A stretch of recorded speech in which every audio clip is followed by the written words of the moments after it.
ಪರಿಜ್ಞಾನ ಇಟ್ಟುಕೊಂಡು ಏನು ಬದುಕ್ತಾನ ಬಸವಣ್ಣವ್ರು ಹೇಳ್ತಾರೆ. ಎಷ್ಟು ಜಾತಿ ಅದಾವ್ರಿ, ಜಾತಿ ಬಹಳ ಅದಾವ್ರಿ ಅಂತಂತೇವನು. ಬಸವಣ್ಣ ದೃಷ್ಟಿಯಲ್ಲಿ ಎರಡು ಜಾತಿಗಳು. ಅಥವಾ ಸಂತ ಸಂಪ್ರದಾಯಗಳು ಎರಡು ಜಾಸ್ತಿ, ಒಂದು ನಾಸ್ತಿಕ ಒಂದು ಆಸ್ತಿಕ. ಬಸವಣ್ಣನವರ ದೃಷ್ಟಿಯಲ್ಲಿ ಒಂದು ಭಕ್ತ ಒಂದು ಭವಿ.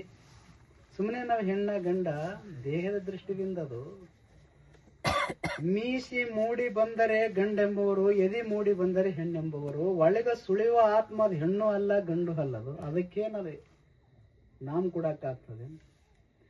ದೇಹದ ದೃಷ್ಟಿದಿಂದ ಇದು ಹೆಣ್ಣು ಅನುಭವದ ಗಂಡ ಅನುಭವದೇ ವಿನಃ ಬಸವಣ್ಣವ್ರು ಹೇಳ್ತಾರ ದೇಹದ ದೃಷ್ಟಿಯಿಂದ ನಾನು ನೋಡ್ತಾ ಇಲ್ಲ ಯಾರನ್ನ. ನಾನು ಅವರ ಒಳಗಿರುವಂತ ಕೂಡಲ ಸಂಗಮ ದೇವನ ಅಸ್ತಿತ್ವ ನೋಡ್ತಾ ಇದ್ದೀನಿ. ಅದರಿಂದ ಒಬ್ಬ ಒಂದು ಭವಿ, ಇನ್ನೊಂದು ಭಕ್ತ. ಭಕ್ತ ಹೆಂಗ ಬದುಕ್ತಾನ? ಭಕ್ತನ ಬದುಕು ಹೆಂಗಿರ್ತದ? ಭಕ್ತನ ಇರುವಿಕೆ ಹೆಂಗಿರ್ತದ? ಭಕ್ತನ ಕಾರ್ಯಗಳು ಹೆಂಗಿರ್ತಾವ? ಅದು ಭಕ್ತ ಕೆಲಸ ಮಾಡ್ತಾನ, ಆತ ಮರಗುವುದಿಲ್ಲ. ಹೇಳಿಲ್ಲ, ಮಾಡುವಾತ ಭಕ್ತನಲ್ಲ, ಬೇಡುವಾತ ಜಂಗಮನಲ್ಲ.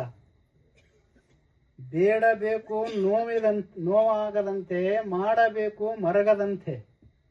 ಭಕ್ತ ಮಾಡ್ತಾನ, ಮರಗಂಗಿಲ್ಲ. ಅದು ನಾವು ಮಾಡ್ತೇವೋ ಮರಗ್ತೇವೋ, ಅದಕ್ಕೆ ಹಿಂಗಾಗಿ ನಾವು ಭಕ್ತರನ್ನ ಅನಿಸಿಕೊಳ್ಳುವುದಿಲ್ಲ.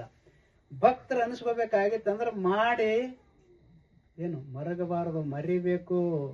ನಾನು ಅವ್ರಿಗೆ ಉಪಕಾರ ಮಾಡಿದೆ, ಇವ್ರಿಗೆ ಉಪಕಾರ ಮಾಡಿ ಅನ್ನುವ ಭಾವ ಇತ್ತು ಅಂದ್ರೆ ಏನಾಗುದಿಲ್ಲ, ಭಕ್ತೆಂದು ಆಗುವುದಿಲ್ಲ. ನಾ ಅವ್ರಿಗೆ ಇಷ್ಟು ಕೊಟ್ಟೆ, ಇಂಥ ಉಪಕಾರ ಮಾಡಿದೆ, ಅವ್ರಿಗೆ ಅನ್ನ ಹಾಕಿದೆ, ಅರವಟ್ಟಿಟ್ಟೆ, ಅನ್ನ ಕ್ಷೇತ್ರ ನಡೆಸಿದೆ ಅಂದ್ರೆ ಆತ ಏನಾಗುವುದಿಲ್ಲ, ಭಕ್ತನ ಆಗುವುದಿಲ್ಲ. ಮಾಡಿ ಮಾಡಿ ಕೆಟ್ಟರು ಮನವಿಲ್ಲದೆ, ನೀಡಿ ನೀಡಿ ಕೆಟ್ಟರು ನಿಜವಿಲ್ಲದೆ. ಮಾಡುವ ನೀಡುವ ನಿಜಗುಣ ಉಳ್ಳಡೆ ಕೂಡಿ ಕೊಂಬ ನಮ್ಮ ಕೂಡಲ ಸಂಗಮ ದೇವ. ಭಗವಂತ ನಿಮ್ ಕೂಡ ಕೂಡಬೇಕಾಗಿತ್ತಂದ್ರ ಭಗವಂತನ ಒಲಿಮೆ ನಿಮ್ ಆಗ್ಬೇಕಾಗಿತ್ತು ಅಂದ್ರ ಮಾಡಿ ಮರಿಬೇಕು. ಮಾಡಿ ಮರಿಬೇಕಂದ ಕೂಡಲೇ ಮತ್ತೆ ತುಡುಗು ಮಾಡಿ ಮರ್ತೀರಿ ಅಥವಾ ಕುಡಿದು ಮರ್ತೀರಿ. ಇದು ಅಲ್ಲ, ಒಳ್ಳೆ ಕೆಲಸ ಮಾಡಿ ಮರಿಬೇಕದು. ಏನ್ರಿ ಕೆಟ್ಟ ಕೆಲಸ ಮಾಡಿ ಮರ್ತಿದ್ರಿ ಗುರುಗಳ, ನಮಗೆ ಭಗವಂತನೇ ಒಲ್ಮೆ ಆಗಿಲ್ಲ ತನ್ಬೇಡಿ. ಒಳ್ಳೆ ಕೆಲಸ ಎಂಥ ಕೆಲಸ ಅದು?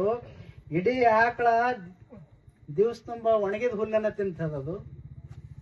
ಇಲ್ಲ, ಈ ಕಡ್ಡು ಇನ್ನೊಂದ್ ಸ್ವಲ್ಪ ದಿನದಾಗ ಒಣಗುತ್ತದೆ. ಎಷ್ಟೇ ಮಳೆ ಆದ್ರೂ ಕೂಡ ಇನ್ನೂ ಸ್ವಲ್ಪ ದಿನದಾಗ ಹೋದ್ ಕೂಡಲೇ ಗುಬ್ಬಿಗೆ ನೀರನ್ನ ಸಿಗುವುದಿಲ್ಲ ಕುಡಿಯಕ್ಕೆ.